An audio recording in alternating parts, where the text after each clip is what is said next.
Bonjour à tous. Des défenseurs du lynx se mobilisent après le caillassage à mort d'un animal en janvier. À l'appel de l'association Protex de Lynx, des militants se sont réunis hier après-midi sur la place d'Armes de Nantua.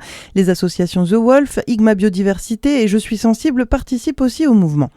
Et puis un autre animal suscite lui la polémique, le loup. Fabrice Monet, fondateur de l'association Defend the Wolf, est convoqué par la justice suisse. Cet habitant du Doubs est attendu mercredi prochain devant le ministère public à Renans dans le canton de Vaud. Le bûcheron de 47 ans est soupçonné d'avoir entravé des opérations de tir de loup, des accusations qu'il rejette en bloc. Dans le reste de l'actualité, les élections municipales, bien sûr, on retourne voter aujourd'hui, mais pas partout. Dans la majorité des communes, c'est un dimanche comme un autre. Le premier tour a suffi pour désigner un maire. C'est le cas à Dole ou encore à Chalon-sur-Saône. Et puis à Beaune, on en est déjà à l'étape suivante. Le candidat élu la semaine dernière, Pierre Bolz, deviendra officiellement maire ce matin à 11h.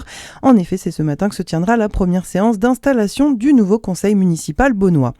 L'actualité internationale maintenant, plus de 3 semaines de guerre au Moyen-Orient et Donald Trump menace d'anéantir les centrales électriques iraniennes si le détroit d'Ormuz n'est pas rouvert d'ici 48 heures.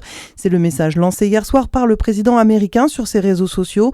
De son côté, l'armée iranienne se dit prête à viser les infrastructures énergétiques de la région si Donald Trump mettait ses menaces à exécution.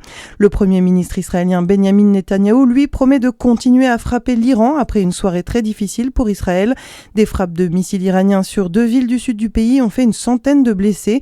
Au moins 59 personnes ont été blessées, notamment hier soir dans la ville d'Arad. Et puis du football pour terminer. La 27e journée de Ligue 1 se poursuit ce week-end. Hier soir, le PSG s'est facilement imposé 4-0 à Nice.